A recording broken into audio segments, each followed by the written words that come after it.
नमस्कार दोस्तों, एक बार फिर से स्वागत है आप सभी का अतुल्य आरएसकेएस डिजिटल प्लेटफॉर्म पर। और दोस्तों, जैसा कि हमने शुरू किया था रीट पात्रता परीक्षा के लिए साइकोलॉजी का कंप्लीट सिलेबस, और कंप्लीट सिलेबस में एक यूनिट अपनी कंप्लीट हो चुकी है। ये पहली यूनिट अपने कर चुके हैं, दूसरी यूनिट अपनी चल रही है। दूसरी यूनिट में ये पहला टॉपिक हमारा हो गया, व्यक्तित्व की संकल्पना हमने देख ली, प्रभावित करने वाले कारक देख लिए। हमारा चल रहा है व्यक्तित्व के प्रकार, जहां से काफ़ी क्वेश्चन आने की संभावना रहती है। और इसमें 2 वीडियो अपनी पहली हो चुकी है, और आज की इस वीडियो के बाद अपने व्यक्तित्व के जो प्रकार हैं वो पूरे हो जाएंगे। मुझे उम्मीद है क्लासेज आपको अच्छी लग रही है और आप काफ़ी कुछ उससे सीख रहे हैं। वीडियो सच में आपको फ़ायदेमंद लगे तो वीडियो को लाइक जरूर कीजिएगा और दोस्तों के साथ में शेयर जरूर कीजिएगा। चैनल पे पहली बार आए हो तो चैनल को सब्सक्राइब कर लेना, क्योंकि रीट का कंप्लीट सिलेबस केवल और केवल आपको यहाँ से चैनल पर करवाया जाएगा। तो चलिएगा, हम बात कर रहे थे प्रकारों के विषय में। 2 क्लासों के अंदर काफ़ी प्रकारों को हमने देख लिया है। आज की इस वीडियो में जो हम डिस्कस करने वाले हैं, सबसे पहले हम देखेंगे भारतीय दृष्टिकोण के आधार पर व्यक्तित्व के प्रकार कौन कौन से हैं। भारतीय दृष्टिकोण यानी भारतीय जो शास्त्र रहे उन्हीं के आधार पर अभी तक जो हमने देखे, अंतर्मुखी, बहिर्मुखी, शेल्डन का देखा, हिप्पोक्रेटस का देखा, क्रेशमर का देखा, ये सारे विदेशी थे। अभी अपने भारतीय दृष्टिकोण की बात करें तो भारतीय दृष्टिकोण में एक ऐसा कोई व्यक्ति तो नहीं है जिसने व्यक्तित्व का वर्गीकरण किया हो, लेकिन हमारे शास्त्रों के आधार पर और उसमें जो विशेषतः भागवत गीता है, भागवत गीता के अंदर हमें एक आधार मिलता है जिसके द्वारा हम व्यक्तित्व को कुछ भागों में बांट करके देख करके समझ सकते हैं। तो यहाँ जो अपने भागवत गीता के 14वें अध्याय में 9वें श्लोक में ये बताया गया है, भी किसी भी व्यक्ति में 3 गुणों में से कोई ना कोई एक गुण होता है, और उस गुण के अनुसार उसका कलर भी होता है। किसी में सत्व गुण हो सकता है, किसी में रजोगुण हो सकता है और किसी में तमोगुण हो सकता है। और उन कलर के हिसाब से ही और उस गुण के आधार पर ही व्यक्ति में कुछ प्रवृत्तियां पाई जाती हैं, और उसी के हिसाब से एक व्यक्तित्व जो है वो दूसरे से अलग हो जाता है।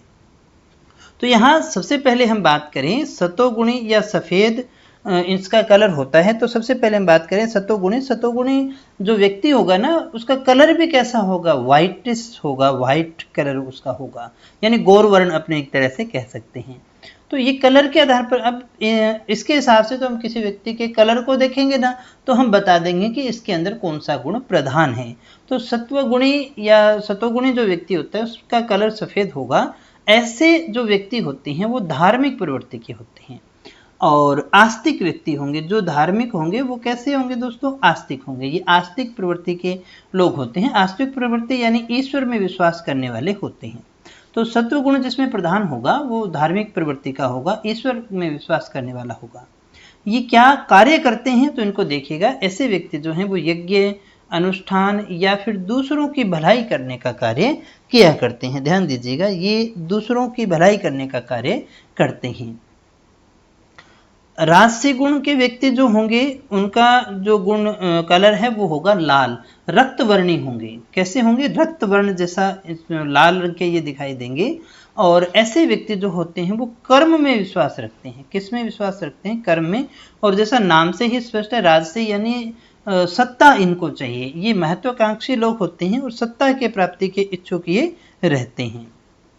किसके इच्छुक रहेंगे, सत्ता की प्राप्ति के ये बहुत ज़्यादा इच्छुक रहते हैं। फिर हम बात करें तामसी या तमोगुणी, ये बहुत ही आलसी प्रवृत्ति के लोग होते हैं। इनका कलर कैसा होता है, आप इनका वर्ण देखोगे तो काला मिलेगा। ये मानते हैं कि ईश्वर ने इन्हें सुख प्राप्त करने के लिए भेजा है। सुख जो है वो केवल सोने में, आराम करने में है, तो ऐसा ये विश्वास करते हैं। इसलिए बहुत ही आलसी प्रवृत्ति के लोग होते हैं, और ये अमानवीय व्यवहार से युक्त होते हैं, यानी खराब काम करने वाले ये लोग होते हैं। तो इसे अच्छा तो नहीं माना जाता है। अपराध में भी अपने इनको अमानवीय व्यवहार जगह आ गया तो अपराधी तो हो ही गए एक तरह से।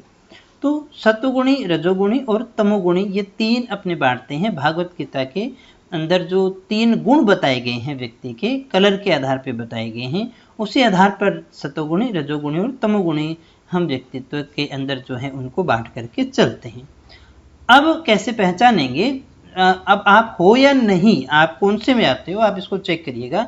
अगर मान लीजिएगा आप अभी पढ़ रहे हैं और आप चाहते हैं कि सुबह 4 बजे उठ करके आपको पढ़ना है, तो आप सभी 4 बजे अलार्म लगा करके छोड़ दें। और जो 4 बजने से पहले ही उठ गया, उसके मन के अंदर ये रहा भी मुझे करना है, और वो 4 बजे से पहले ही उठ गया, तो आप ये मान लेना उसकी प्रवृत्ति कैसी है, सतोगुणी है। और जो सही 4 बजे उठता है, अलार्म बजने के बाद में उठ गया, तो ये मान लेना कि उसकी प्रवृत्ति कैसी है, राजसी है। और जो 4 बजने के बाद में भी नहीं उठा, 5 बजने के बाद में भी नहीं उठा, 6 बजे के बाद में भी नहीं उठा, उसको उठाने पर उठा है, तो फिर ये कौन सा व्यक्ति हो गया, तमोगुणी हो गया। तो ये तमोगुणी व्यक्ति होता है, और इनका खान पान भी अलग होता है। जैसे सत्वगुणी की बात करें तो ये शाकाहारी लोग होते हैं, फल फूल आदि का सेवन करते हैं। राजसी का भोजन अलग होता है। जैसे आपने सुना होगा ना कि कुछ लोग जो हैं जो लहसुन और प्याज वगैरह नहीं खाते हैं, क्योंकि ये मानते हैं भी ये जो चीज़ें हैं ना, ये खाने से आलस पैदा करती हैं, ये तमोगुणी चीज़ें हैं, तो ये लोग नहीं खाते हैं। तो सत्व गुण खाने से भी आता है, तो ये भी हमें ध्यान रखना है। जिस व्यक्ति का जैसा गुण होगा उसी आधार से वो जो है अपने भोजन का चयन भी करता है। तो तामसी गुण वाले होंगे वो वही वैसा ही उनका सेवन होगा, वैसे ही उनका आदतें भी होती हैं। तो आप देख लेना भाई आप कौन से में आते हो। इसके बाद में हम बात करें आधुनिक दृष्टिकोण के आधार पर, तो 3 प्रकार के जो व्यक्तित्व हैं जो आधुनिक दृष्टिकोण के आधार पर माने जाते हैं। ये खाली नाम ही है, भावुक व्यक्तित्व, कर्मशील व्यक्तित्व और विचारशील भी। अभी मॉडर्न जनरेशन जो है वो काफ़ी भावुक भी है और कर्मठ भी है, बहुत काम करती है, और विचारशील भी है, नए नए आइडिया ये लेकर के आती है। इसमें कुछ ऐसा विशेष है नहीं, सिर्फ नाम है, नाम से ही अपना काम चल जाएगा।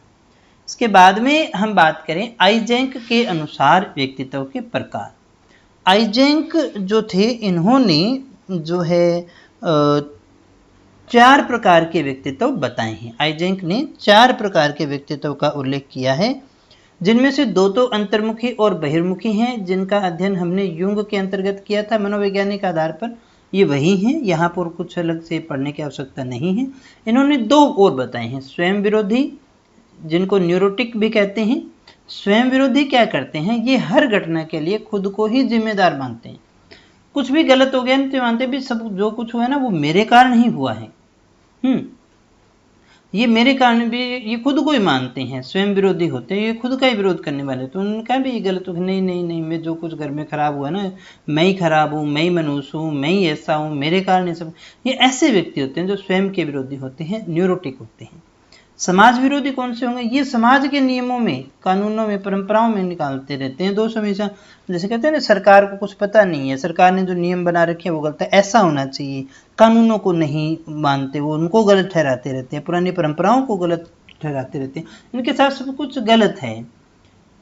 तो ये ऐसे जो व्यक्ति होंगे वो समाज के नियम, कानूनों और परंपराओं का जो विरोध करने वाले होते हैं, हर समय गलत ठहराने वाले होते हैं। अब अच्छे या बुरे की हम बात नहीं करें, हम तो बता रहे हैं 4 प्रकार के व्यक्तित्व आइजेंक ने हमें बताए थे। अब इनमें से आप कौन से में आते हैं वो आप अपने हिसाब से उसको देख सकते हैं। ठीक है, स्वयं विरोधी तो ये मानेगा कि भी मैं ही खराब हूँ, मेरे कारण ही सब कुछ होता है, जो कुछ उल्टा पुल्टा होता है ना घर में वो मेरे कारण ही होता है, तो ऐसा मानता है। समाज विरोधी क्या, मैं मेरे कारण नहीं होता भाई, ये तो बाकियों के कारण होता है, ये समाज ही ऐसा है, ये परंपराएं ऐसी है, ये सरकार ही ऐसी है, ये नियम ही ऐसे हैं, कानून वैसे बने हुए हैं कि इनमें दिखते ही दिखते हैं, उसको हर जगह समस्या दिखाई देती है। तो ऐसा होना भी ठीक नहीं होता और ऐसा होना भी ठीक नहीं होता। तो कैसा होना ठीक होता है, एक बैलेंसिंग होना, हर घटना के प्रति कोई ना कोई जिम्मेदार होता है, उसका विश्लेषण करना और आगे उसके अंदर कार्य करना, यही एक स्वस्थ व्यक्तित्व की निशानी होती है। आलपोर्ट ने देखिएगा शील गुणों के आधार पर व्यक्तित्व के प्रकार बताए। उन्होंने कहा कि व्यक्ति में कुछ गुण होते हैं, कुछ विशेषताएं होती हैं, वो विशेषताएं जैसी प्रधानता होती है उसी आधार पर उसका व्यक्तित्व पाया जाता है। उसने शील गुणों के आधार पर 2 भागों में बांटा, एक सामान्य शील गुण और एक विशिष्ट शील गुण। सामान्य शील गुण में ये मानते हैं भी कुछ शील गुण ऐसे होते हैं जो हर व्यक्ति में होते हैं, और विशिष्ट जो शील गुण है वो कुछ व्यक्तियों में होगा, बाकियों में नहीं होगा। ये बहुत बार पूछा गया है ये क्वेश्चन कि शील गुणों के आधार पर जो है वो किसने बांटा है।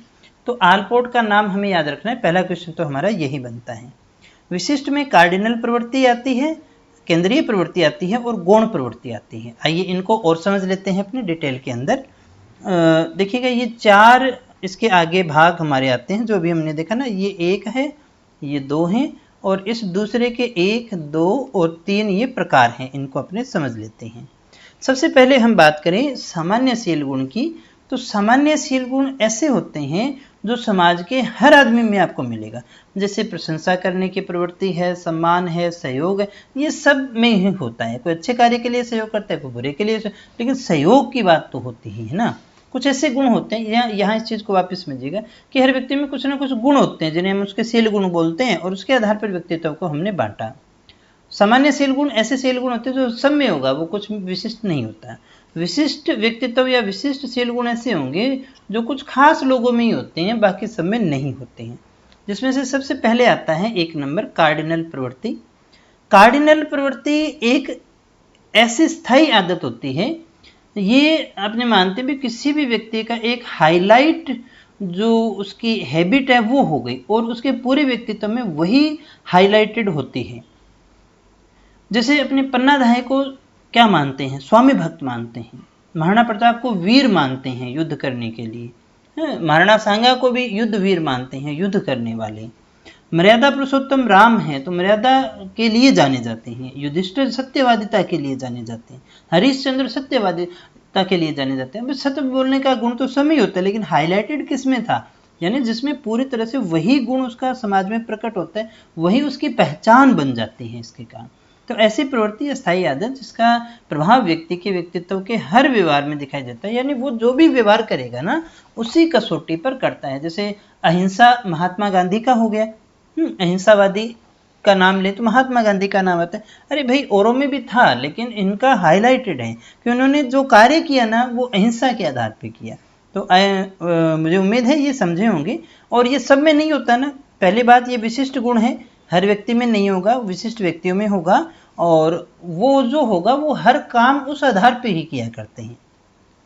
दूसरा आ गया केंद्रीय प्रवृत्ति। केंद्रीय प्रवृत्ति के गुण या आदत ऐसी होती है जो इसकी सर्वोत्तम व्याख्या करते हैं। जैसे किसी व्यक्ति में 5-6 ऐसे गुण होते हैं, ये तो हमने कहा भी एक ही है, तो वो कार्डिनल हो गया। केंद्रीय प्रवृत्ति उसके 5-6 गुण होते हैं जिनके आधार पर वो जाना जाता है। यानी किसी व्यक्ति का व्यक्तित्व तो 3-4 चीज़ों पर टिका होता है, उसके पास कभी बात करोगे ना तो वही 3-4 चीज़ें होती है। जैसे किसी का पैसे पर टिका होता है, किसी का शराब पर टिका होता है, किसी का घूमने फिरने पर टिका होता है।